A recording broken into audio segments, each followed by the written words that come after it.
আসসালামু আলাইকুম রাহমাতুল্লাহ। রাসূল সাল্লাল্লাহু আলাইহি ওয়াসাল্লাম বলেছেন, বানি ইসরাইল তারা 72 দলে বিভক্ত হয়েছিল এবং আমার উম্মতরা 73 দলে বিভক্ত হবে। তার মধ্যে একটি দল যাবে জান্নাতে আর বাকি দল যাবে জাহান্নামে। আজকের টপিক হচ্ছে যে জান্নাতি দল কারা এবং এই 72 দলে জাহান্নামীর দল কারা থাকবে সেই বিষয়, এবং 73 দলের বাইরে কারা থাকবে এই বিষয় নিয়ে আলোচনা করি। চলো আমি আজ জেমিনিকে দেখি প্রশ্ন কেমন উত্তর দেয়। জেমিনি, তুমি কি শুনতে পাচ্ছ আমার কথা? হ্যাঁ, আমি শুনতে পাচ্ছি।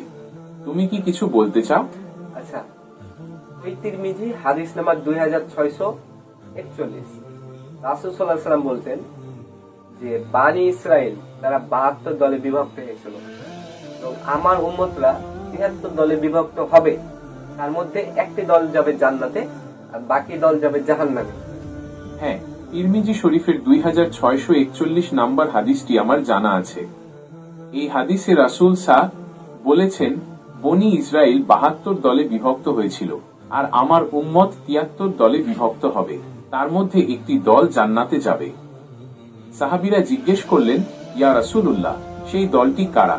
তিনি বললেন, যারা আমার এবং আমার সাহাবীদের তরিকার উপর প্রতিষ্ঠিত থাকবে। এই হাদিস থেকে স্পষ্ট বোঝা যায়, জান্নাতে যেতে হলে রাসূল ও তার সাহাবীদের আদর্শ অনুসরণ করতে হবে। আচ্ছা, জান্নাতের দল কারা? যারা রাসূল সাল্লাল্লাহু আলাইহি ওয়াসাল্লাম এবং তার খোলাফায়ে রাশিদিন অর্থাৎ 4 জন খলিফাকে যারা অনুসরণ করবে তারাই যাবে জান্নাতে।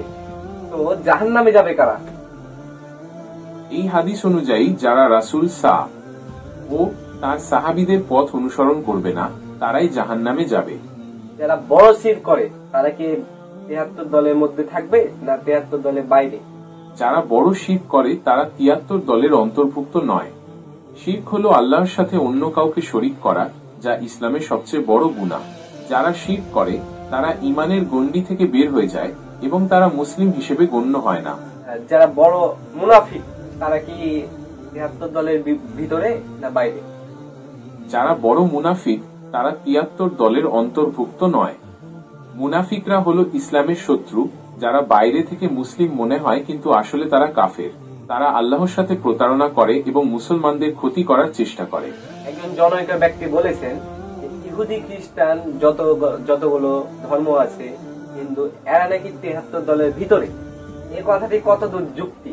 কারণ রাসূল সাল্লাল্লাহু আলাইহি ওয়াসাল্লাম বলেছেন, যে ব্যক্তি আমার সুন্নাতের উপর বিরোধ পোষণ করলো সে ব্যক্তি আমার দলভুক্ত না।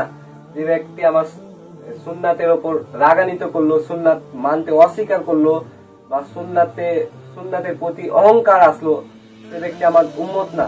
আর এই হাদিসে বলেছেন তিরমিজি যে রাসূল সাল্লাল্লাহু আলাইহি ওয়াসাল্লাম বলেছেন যে আমার উম্মতের ভিতরে, এখানে কোন ধর্মের কথা বলিনি, আমার উম্মত। আর উম্মত কারা? যে ব্যক্তি রাসূল সাল্লাল্লাহু আলাইহি ওয়াসাল্লামকে অনুসরণ করে চলবে তারাই রাসূল সাল্লাল্লাহু আলাইহি ওয়াসাল্লামের উম্মত। এবং 73 দলে বাইরে তাহলে কারা থাকবে? রাসূল এর ভবিষ্যৎবাণী অনুযায়ী যারা তার ও তার সাহাবীদের দেখানো পথ অনুসরণ করবে না তারাই 73 দলের বাইরে থাকবে। তোমার কি যেমন যারা আল্লাহর সাথে শিরক করে, যারা রাসূল এর সুন্নাতকে অস্বীকার করে বা যারা ইসলামের মৌলিক বিশ্বাস থেকে বিচ্যুত হয়ে নতুন মতবাদ তৈরি করে, তারা 73 দলের বাইরে থাকবে। আচ্ছা, ইহুদি খ্রিস্টান তারা কি 73 দলে অবশ্যই বাইরে?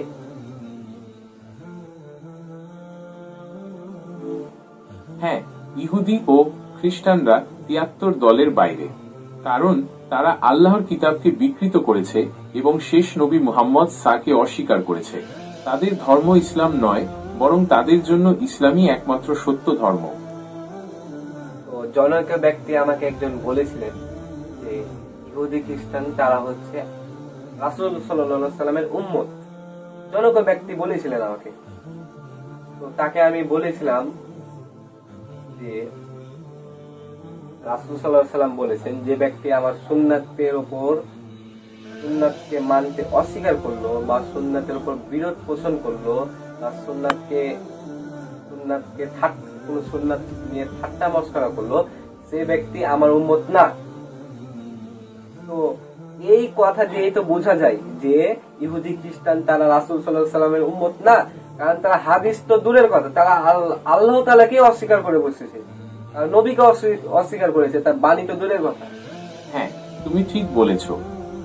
ইহুদি ও খ্রিস্টানরা রাসূলুল্লাহ সায়ের উম্মত নন।